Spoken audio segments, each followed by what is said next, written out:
Bonsoir à toutes et à tous, bienvenue sur le plateau de Sport 8. Vous en avez désormais l'habitude, chaque lundi, 19h15, 13 minutes consacrées au sport sur 8 Mont Blanc. C'est Sport 8. Aujourd'hui, je reçois Sylvain Fesquet. Sylvain Fesquet, bonsoir. Bonsoir. Alors, avec vous, on va parler d'une discipline qui est assez peu méconnue en France, le cross triathlon. Une première question, déjà, en quelques lignes, qu'est-ce que c'est que le cross triathlon? Alors le cross triathlon, c'est une variante plutôt typée nature du triathlon classique, c'est-à-dire qu'il va y avoir natation, vélo et course à pied, à la différence que que le vélo se fait en VTT et que la course à pied est en trail, du coup dans des milieux plutôt naturels. C'est une discipline qui commence à se développer en France? Exactement, c'est une discipline qui date d'une dizaine d'années à peu près et qui commence à se développer de plus en plus, oui, en France. Sylvain, je reviens à vous. On l'a dit en début d'émission, vous êtes là pour nous parler de cross triathlon. Vous vous êtes lancé dans un pari un petit peu fou, à savoir monter une équipe professionnelle. Est-ce que vous pouvez nous expliquer un petit peu ce projet? Oui, alors je dirais pas fou, je dirais un pari osé. En fait, on est 5 jeunes de Rhône-Alpes à s'être regroupés, on pratiquait ce sport à haut niveau. Il n'existait pas encore de structure. Dans d'autres sports tels que le VTT, il existe des structures adaptées. Du coup, l'idée c'était de se regrouper ensemble, pratiquer parce que partager à plusieurs, c'est toujours préférable. Et aussi d'essayer de promouvoir notre discipline en amenant des gens à venir nous connaître, à venir partager sur les événements. Et après encore un autre projet qui était de montrer une façon écologique en fait de faire du sport, essayer de lutter un petit peu contre les gens qui jettent des déchets aussi, essayer de... Concrètement, comment ça va se passer? Comment ça se passe? Parce que la structure est déjà en place. Oui, donc là, nous avons donc les 5 athlètes. La structure, elle est effective. On a créé des pages pour pouvoir nous suivre. Donc la page Facebook, par exemple, Team T-Vert.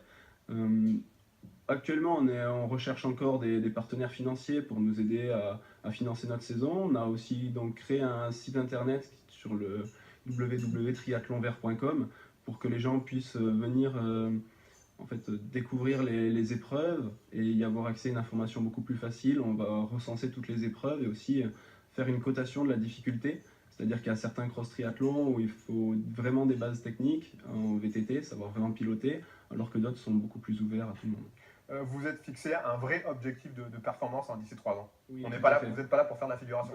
Non. Donc le terme professionnel de notre team, en fait, c'est parce qu'on s'est fixé 3 ans pour que les 5 athlètes rentrent dans le top 10 des championnats du monde de la discipline. Oui. Il y en a déjà 2 qui sont capables de le faire, un qui vient de faire 3e des championnats du monde dans sa catégorie d'âge.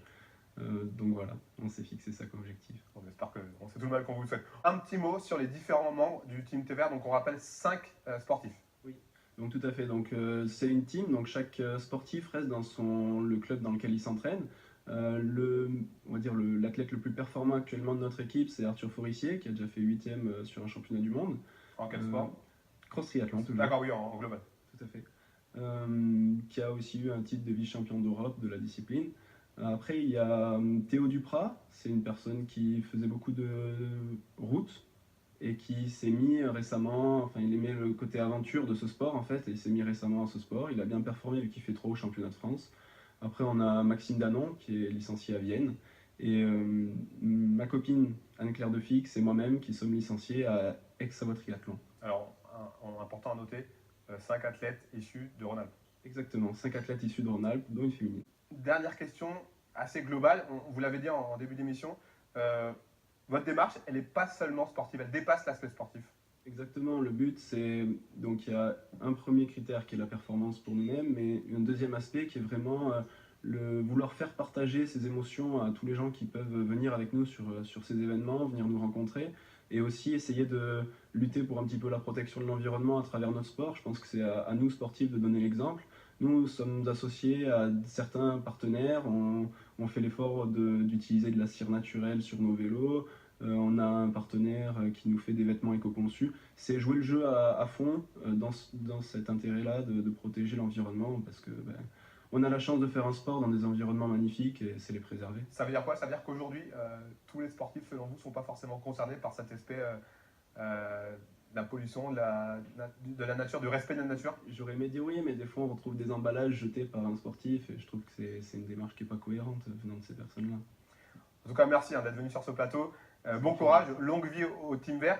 Une dernière chose, les prochaines échéances en termes de Team T-Vert, les prochaines échéances en termes de compétition là, dans les mois à venir. La saison commence assez tard, ça commence en avril, on a le championnat de France en mai et ensuite pas mal de Coupes d'Europe pour préparer les championnats du monde qui arrivent en septembre. On espère que tout se passera bien et puis on passera vous passer un petit coucou. Oui. C'est fini pour cette semaine. Un grand merci à vous pour votre fidélité. Rendez-vous sur 8montblanc.fr pour le replay.